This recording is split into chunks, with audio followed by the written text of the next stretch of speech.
Hello, and welcome. And we are talking some more Dragon Ball Masters today. And today, it's obviously going to be a list, and these are my favorite cards from this set. Now, I won't lie to you, I'm a little bit biased against Yellow because they only really got that one King Goma card, but we're going to talk about him later. But before I get into my cards that I'm really feeling, and what I mean by really feeling, I'm like, these cards are going to go in other decks and they're going to be so interesting in how they change the dynamics of the game, right? And I don't like that color. I like that color. That's a little bit better. So before I get started talking about my favorite cards, I want to thank whoever decided to give these type of super combos to all five colors or six colors. Sorry about that. Yeah, I am really grateful that every color now has a super combo where you place one card from the bottom from your hand to the bottom of your deck and draw two. All right, it is about time every color got it. I'm especially happy about the red Android 18 one because we I'm never gonna stop trying to make Super 17 great again. Can't stop, won't stop. Let me shut up. Um, but yes, I am very, very happy that all every color has a super combo, right, including white. It was desperately needed because I still think seeing two cards is way better than just seeing that one card. I would minus every time if I meant I got two cards from the deck all times. All right. Now, all right. Now, after okay, we can move on to the next one. So first off, we are starting with yellow Kingoma Strong Powered, right? Now, the reason I like him, he's gonna come out in turn 3. Draw a card, play this guy. You can choose one of your cards and switch it to rest mode, and when you play a yellow card, choose up to one of your opponent's battle cards and switch it to rest mode. There are a few yellow cards that I was thinking of, aka that yellow Goku deck, where you sort of just switch Yamcha into rest mode to go do things. I was thinking about this Kingoma. I'm not gonna lie. Um, yeah, I think it's just really interesting. And at the end of your turn, you get to choose up to one of your yellow battle cards and switch it to active mode. So that gives you that lets you stand back up a blocker, stand back up a unison. It lets you stand back up something that you want to keep safe and don't want your opponent to swing into, or another line of defense. And I think I think he's definitely going to see play. I hope he does. I truly like some of the yellow decks I'm thinking of. I mean, yellow Bardock. Ooh, I was just thinking about some of the decks that you could just throw this in because, again, some of the times it's just having a yellow card, even Majin Vegeta, right? Because I do have a Majin Vegeta deck that I want to play with this guy in, where you're just like you rest your people and then you stand them back up. I mean, shoot, even with Majin Vegeta. I was just thinking about it. You swing with your servant Vegeta, and then you stand him up at the end of turn, in case you don't have no Overlord. The ideas are just flowing. But yeah, this guy, I think he's definitely one of my favorites. Sadly, though, Yellow only has one deck, so I can only really pick one card for them.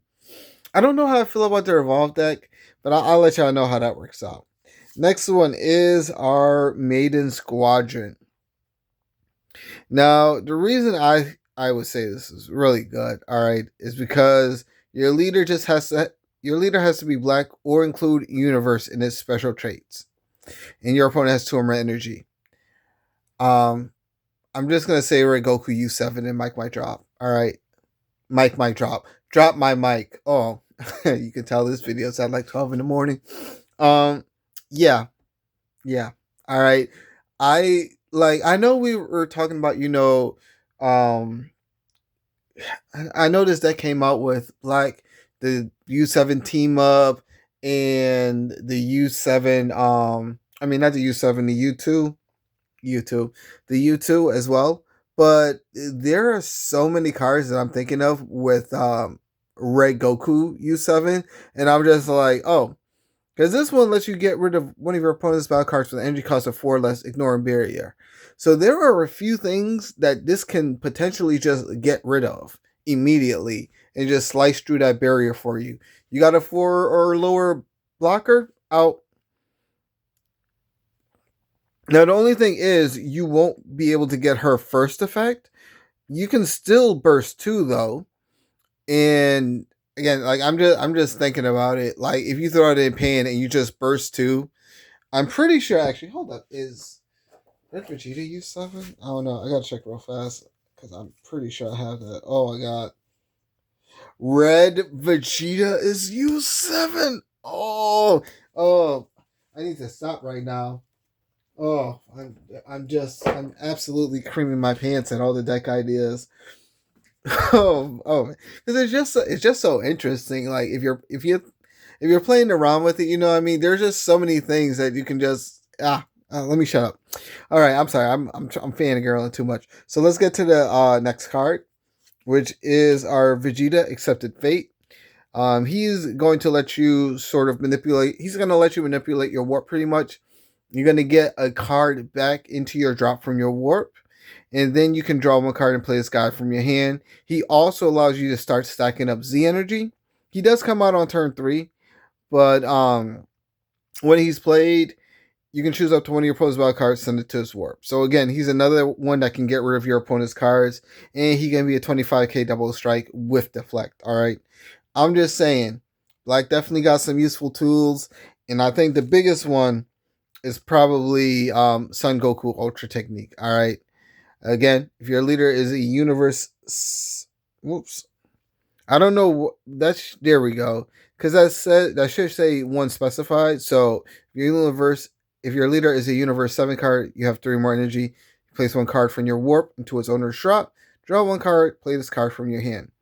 Again, U7 Goku. I promise you, there is a. I'm just gonna call it aura farming Goku. All right. I feel like it's on the way where it's just nothing but Goku in different positions aura farming all day. He also lets you add one card from your hand to your G energy, and he lets you draw a card and switch his card back to active mode. He is a blocker with revenge, and he is a 4-drop as well. So even though he can be gotten rid of, you know, he's still on the field during your turn, and he will kill something with revenge. So I'm just saying, let him smash into something, you know what I mean? Your opponent's definitely going to have to figure out how to get rid of him without losing 2 cards. Next up on our list is we're heading off to green, and Majin Buu separated Majin. Now the reason I put him in here is because of his counter. All right.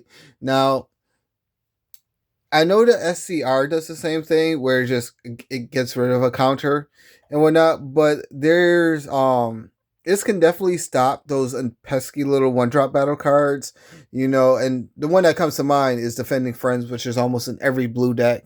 You know, it just says, no. Whoops, sorry.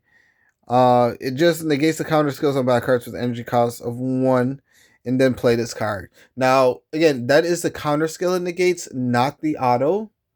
So I think actually, like, you might not negate the attack, but I'm not sure. I actually have to read Defending Friends again.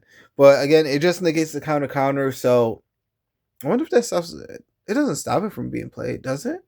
No, because you would still play it, and then it's probably like a negate attack. There are some cards that this can hit, but again, this is a card that isn't limited by any green deck, so you can literally run it into every green deck. I'm just gonna say Zamasu. I should have coughed when I said that. And then yeah, so our next green card is Skill for Majin, and I was literally when I read this card, I was literally thinking of Lucifer. Because again, spirit boost, your opponent has a unison, and now you're just playing this guy right back. So every time your opponent tries to get rid of it, oh, he's back on the field again. Why is he back on the field again? Because I just spirit boosted off of your unison. It's such a flex. All right. I was just thinking that in my head. I was like, yeah, that's a flex card right there. And then we can go into red. I don't really have a lot of red cards. Truthfully, it's just the Android 13 Hatred Engine, which I think is really interesting because he's basically just generating markers whenever he attacks. And then he's switching himself back to active mode and then generating markers. And as long as he can attack multiple times, it's real easy for him. Like, as soon as he comes out, you can easily go up to 5 markers. So I'm just saying, you know, it's definitely very possible, especially with the leader for this deck. And then the next one we've got is the Trunks Unmatched Power. He's gonna give you two choices. So first, if your leader's red, you have two or more energy. Draw one card. Play this card from your hand. When this card is played or attacks, choose one. So you're gonna get to do two options pretty much because it's not a once per turn. Place up to one red card from your deck into its owner's drop, then shuffle your deck. And then you can add up to one red card from your drop to your Z energy with its skills negated for the turn. Yes, it does negate skills, but it helps you build up Z energy and it helps you get out cards that you don't want in your deck and you need in your drop right into your drop. Like I was immediately thinking of Red Vegeta when I saw this. Again, this card just looks. I won't lie, Red definitely has some things, but this is probably my favorite Red card. And then next on our list, we are moving on to White because I was smart and saved Blue for last. So White. White has been in this position where it definitely needed more staple cards that you could just throw around, and I think that this was a set where this is it, where White can finally start getting into the nitty gritty of stuff. All right, and the reason I say that is because again, we have cards that don't have specified costs. And now I was especially thinking this with Bulla. So let me talk about Kaioken Sengoku. If your leader is white and you have 3 or more energy, draw one card, play this card from your hand. He doesn't have deflect. He's a 6 drop, so he can still, if you got something that can send him away, good luck. I don't think there's a lot of cards that target like 6 and higher. Normally it's 5 and lower. Switch one or more of your energy to reveal mode. When this card attacks, it gets plus 20k power for the battle. Additionally, if 3 or more energy is switched to reveal mode by the skill, choose up to one of your opponent's battle cards, ignore barrier, and KO it. Right? And there is a leader, Bulla, who goes around just switching her energy to reveal to hidden mode. So again, I was looking at this guy, I immediately thought I'm gonna throw her in the Bulla deck. Him in the Bulla deck, sorry. The next one is Piccolo Strategies for Victories. When he's played, you switch up to one of your energy to reveal mode, then choose up to one of your opponent's battle cards and KO it. And activate main limit 1. If your leader is white and you have 2 or more hidden mode energy, play this card from your hand. And he's a 20k dual attack, 4 drop.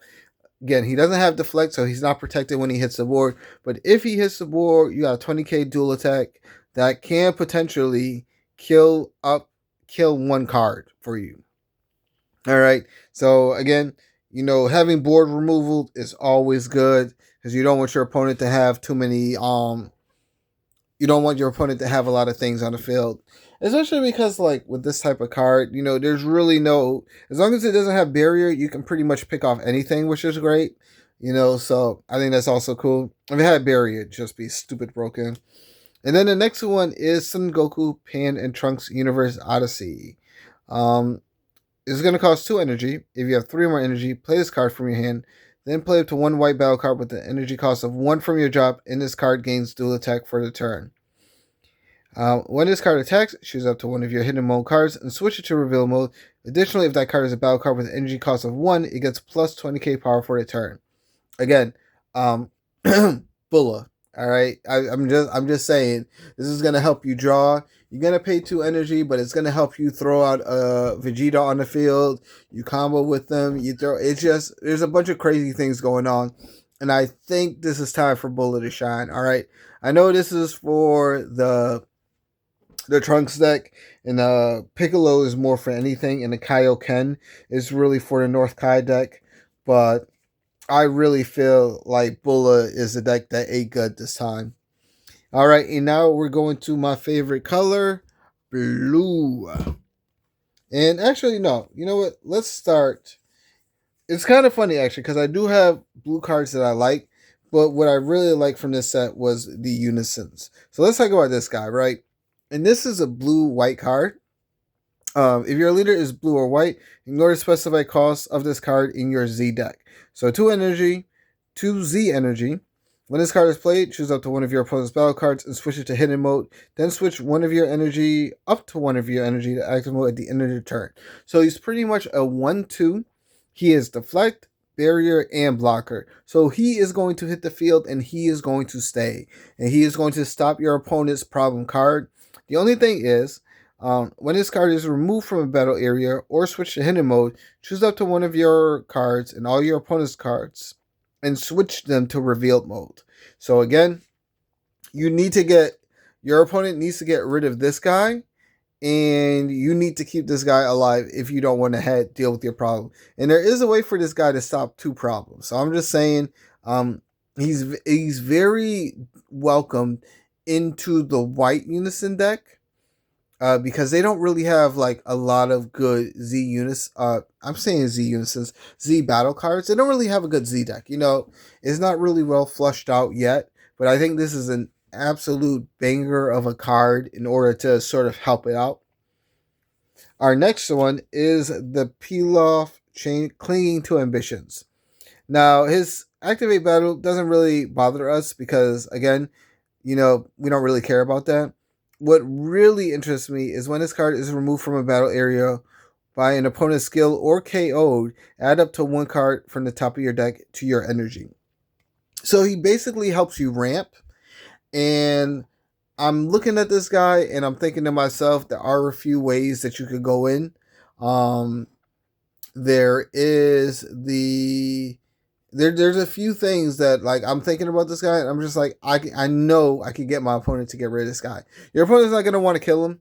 He does have Deflecto, so he is gonna see the board, but it's gonna be real interesting to see how your opponent plays around him because he's gonna help you get ahead.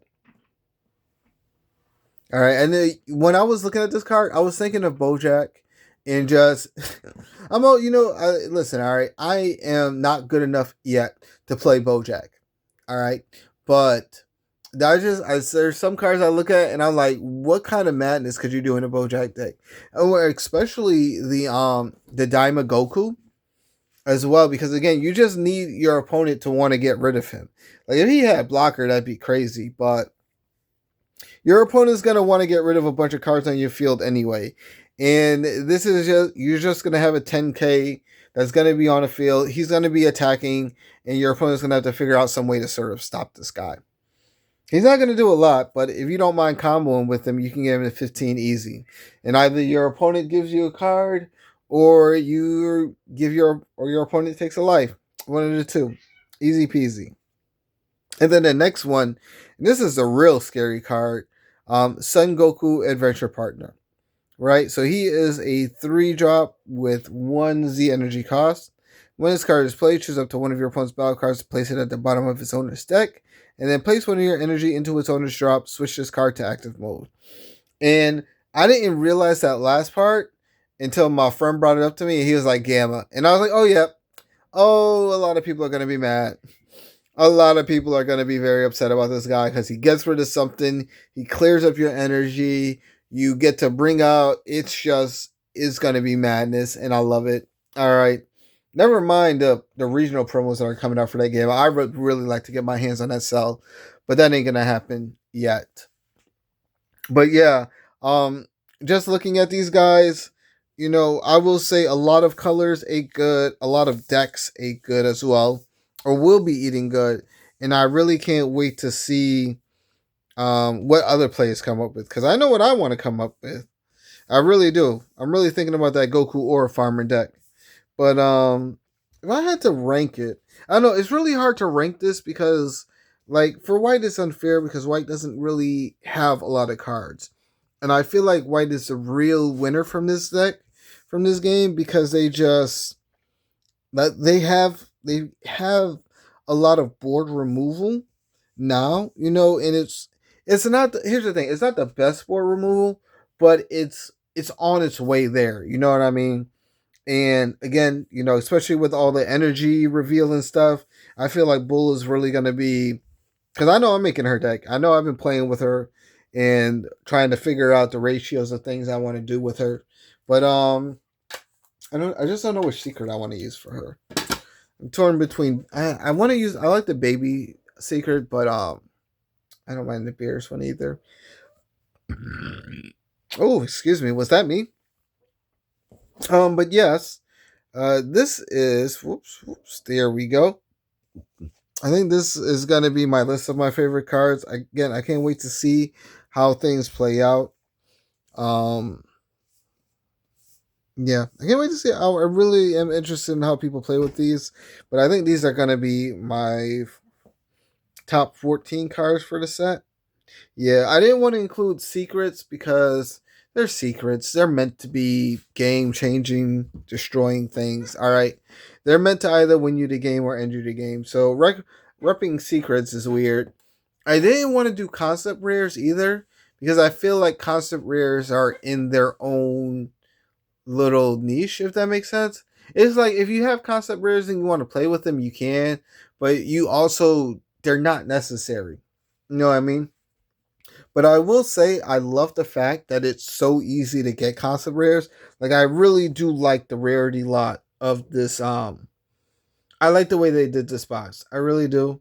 Even though I had, even though I felt like some of my boxes were like bad because I got like 7 boxes, I think, and I only got 2 SLRs and 3 secrets. So that's 5, which means that, and I had an SPR in all of them and a concept rare in most of them except for 1 SCR. So yeah, you know, I'm just griping about things because I really wanted. I really wanted the Bulma secret, and then I ended up with 2 of the yellow ones. But that is neither here nor there. We are here to talk about the game. So yeah, I hope you like my list, and let me know what cards you guys like from this set. I'm really interested into to seeing if we're on the same, if y'all, if we're like thinking the same thing. Because again, there's a lot of decks I never took apart, and I never really got the chance to play with. And yeah, I just hope that we don't have like an. I just hope we don't. What I don't want to happen, right, is that the next set releases in like another 2 months. Okay, I barely really touch Fearsome Rivals like that, and now I got to figure out what I'm doing with this stuff too. You know what I mean? Imagine being, um, imagine being disappointed because you eaten too much. A life of the privilege. All right, let me shut. That's gonna be it for me. I hope you all have a great night. Remember to hit that like and subscribe, and I will catch you all in the next one. Later.